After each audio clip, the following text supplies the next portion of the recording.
Hey guys, and welcome to Faewood. So this is the next part of the costume. I wanted to make glowing pauldrons that matched my glowing crystal headpiece.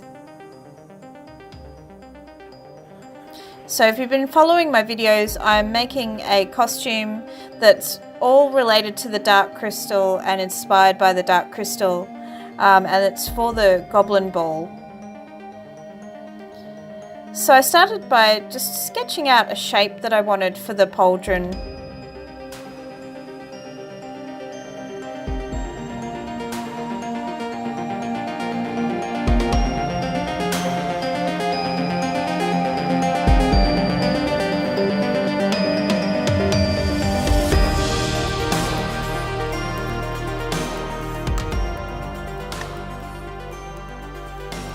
To make it easier, I thought I would fold the piece of paper over and then sketch on one side, because that way it'll be completely symmetrical.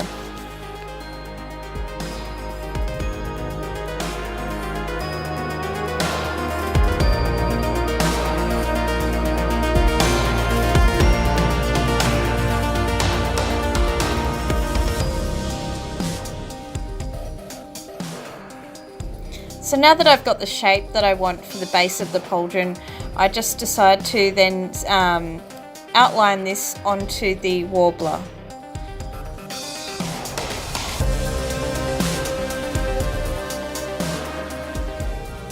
I went for the black warbler because I knew I wanted the pauldrons to be black with some other colours on it on top of that, so I thought it'd be easier to do that. And I just heated it up a little bit first before cutting it out with my heat gun there. Now the heat gun that I've got is one that I bought some time ago for using with embossing powders and things like that. I've definitely seen some more heavy duty heat guns, and I guess it depends what you're doing. You may need something more heavy duty depending on what you're doing with warbler, but I found mine to work perfectly fine with the warbler, and I just need to heat it up for a little bit before I can maneuver it, but not too long, so it worked out quite well.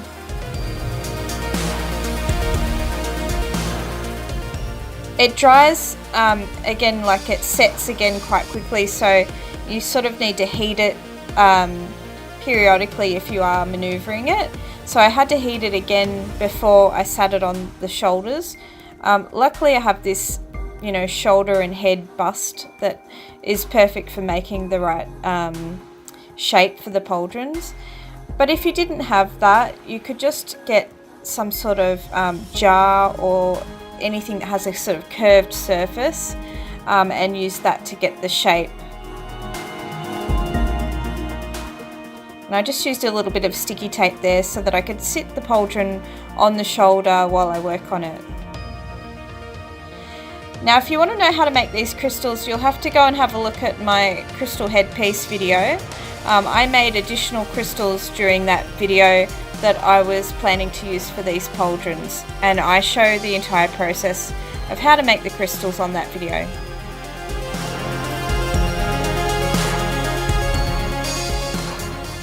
So to be perfectly honest, when I made these pauldrons, I wasn't entirely sure how I was going to do the design. And when I did them, I had a look at how much I had left of the warbler, and I didn't have a lot of warbler, and this is, to be honest, the first time I've ever used warbler. And I didn't have enough time to order any additional warbler. So I thought creatively and decided to make these little spine things. And I really wanted my costume to have aspects that really reflected both the look of the Skeksis and the look of the Mystics. And these little black spiny details I thought were perfect for the Skeksis.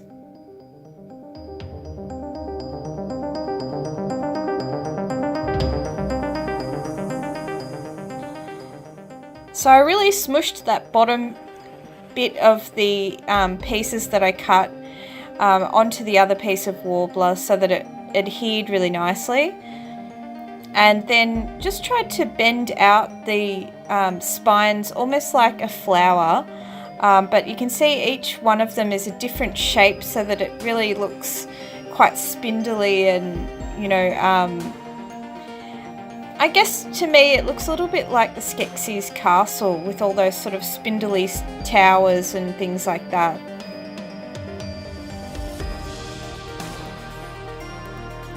Then I wanted to do the same sort of thing on the rest of the pauldron, and it's almost like scales but really spindly, long, craggy looking spiny scales.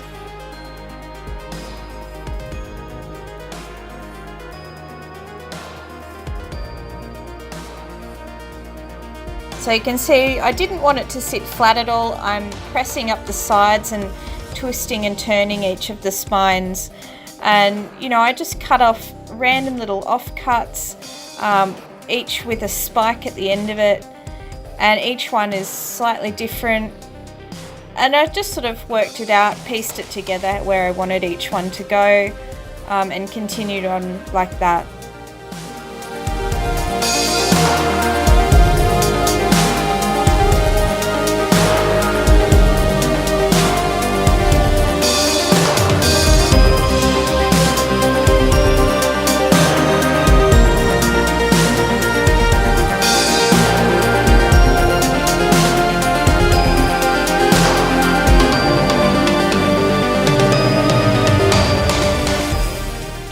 And the spines actually add some additional structure for the crystal to stay in place. I did glue the crystal with the hot glue and then went in with the E6000 glue, like I did for the crystals on my headpiece, because the E6000 is very strong, but the hot glue tacks it on there just while the other glue dries. But then having these spines around it also just adds a bit of structure around the crystal so that it is a bit stronger and it's not just sort of attached at the very bottom.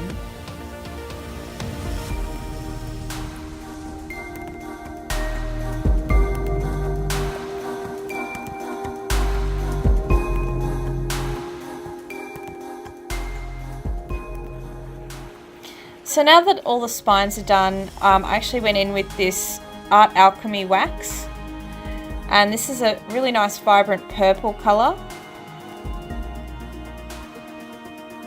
and I'm not trying to cover up all the black, but I am, you know, trying to put a decent amount of the purple on there so that it really starts to show the detail in this, because before putting any of this colour on, a lot of the detail of these spines was sort of lost because it was black on black and you just couldn't see what was happening. So the purple just helps to bring that out. And then to really amplify that spiny detail, I went in with the gold wax, same sort of wax, but just on the tips or on the very edges of the spines I used the gold so that you could still see some purple, but you got little bits of the gold there as well. And I think this adds a bit of that opulence that the Skeksis were known for, and, you know, adds that sort of regal look. You know, they wore a lot of very fine jewels and materials and things like that. So that's sort of what I'm reflecting with this.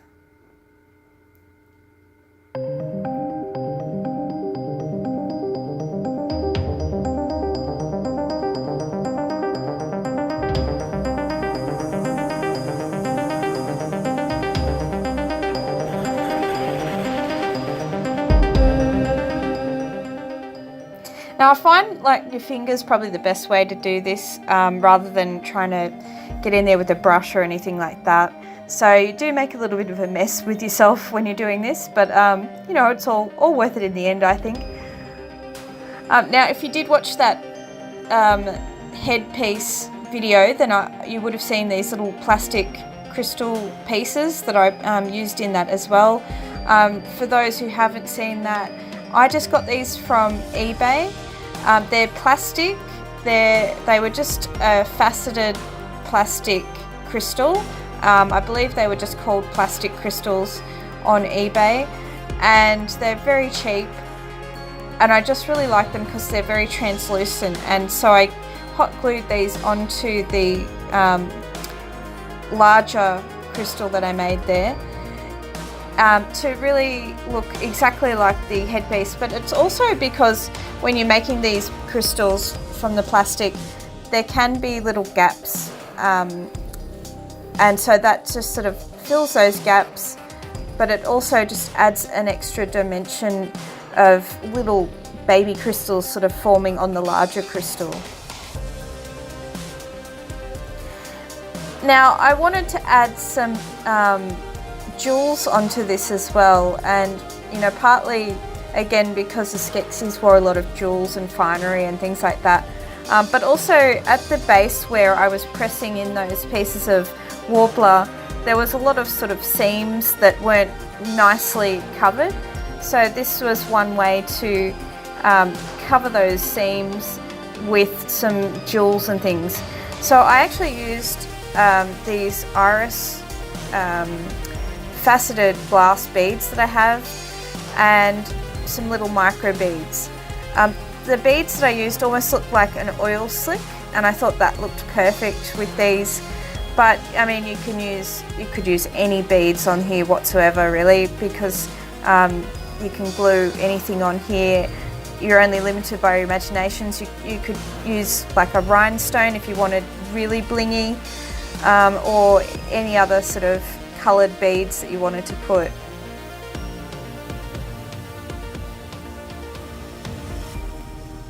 And I'm just using a PVA. You can see I'm adding those little purple micro beads. Micro beads are just kind of like they're just a bead without a hole in it, but they're more like a glitter, I guess, because you obviously can't use them as a bead. So you usually do glue them onto things, but they just have a nice texture to them because they're perfectly round. And you can get all different colours of the micro beads. I got mine from Etsy, and they're quite affordable on there, but you can get them from eBay, Etsy. Just look for micro beads. So now these are lit up by lights, just in the same method that I did my headpiece. So again, watch that if you haven't seen that one. The lights are put into the center of the crystal, just like for the headpiece. And I decided the best place to hide the battery pack was underneath the pauldron. So I just glued it on there with some E6000 and made sure I can take the back off for batteries. And here I'm just punching some holes in the pauldrons because I will attach them to my cloak, and then painting it black with some black spray paint so that you don't see the battery packs, because you could see a little bit of it peeking through, so I didn't want that. Now I had a cloak that I bought again from eBay, and I was trying to attach it with some elastic, and it really didn't work out. So instead I made this wire, I don't know, harness I guess you would say, that goes around your neck and then around the shoulders, and that way the neck sort of holds the piece up, the shoulder, and then it sits over the shoulders, and then I'll attach the pauldrons to this, because I found the elastic was just, my pauldrons were falling off, my cloak was going with it, and I really just didn't feel secure at all. But this little harness worked perfectly. So it's just very strong wire that I got from Bunnings, which is like a hardware store here in Australia, and so it's like fence wire type thing, and quite structural. And then I put it around the neck, bending it around sort of my collarbone, and then back around the shoulders, and put the pauldrons on each side of that. And it really did stay up quite well, and then I could use safety pins to just hold those two front bits down, and it stayed on perfectly. So again, I just used some hot glue to start with to tack the wire on, and I did, as you see, wrap it in ribbon. That's really just for aesthetics. And again, I'm going in with this E6000 because that is so strong, that glue, and I really want these to stay on. So I've just used these little jars to help prop up everything while I glue it. And hopefully you can see those outer bits of the wire where my shoulders would be. I've attached the pauldrons to that. I then tried it on and bent the wire if I needed to, just to make it look symmetrical at the front. Now for added strength, I decided to go in with, this is just some felt that I had on hand. I just want to use this so I can glue it on either side with the hot glue, and using any sort of material will work for this because the glue will seep into the material and it just is a lot stronger than if it's got something glued over the top of it. You could use tape for this as well, or something else, material, any other material with glue just on either side. It's just then something that's attached over the wire to add some extra strength.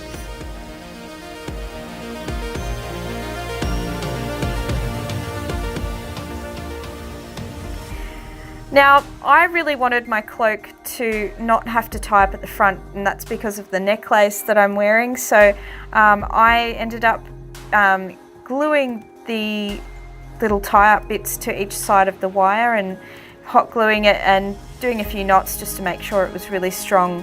And that way it was actually this harness that held up my cloak as well as the pauldrons.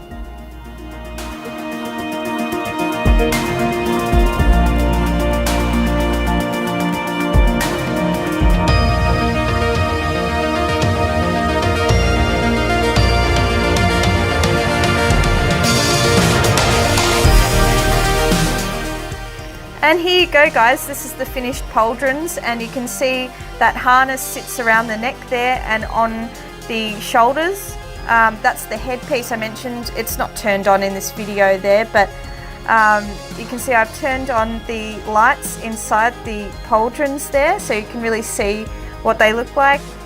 You can see the wire, so just keep that in mind. You could just put some different sort of material over it like I have, or even embellish it even further than I did. And I just think they've come out fantastically. I was very happy with that, and I loved using the warbler. I'll definitely be using that one again. So I've got much more to come for you guys from the Goblin Ball, so hit that subscribe button. Thanks again for tuning in everyone, and I'll see you all next time in Faewood. Bye guys.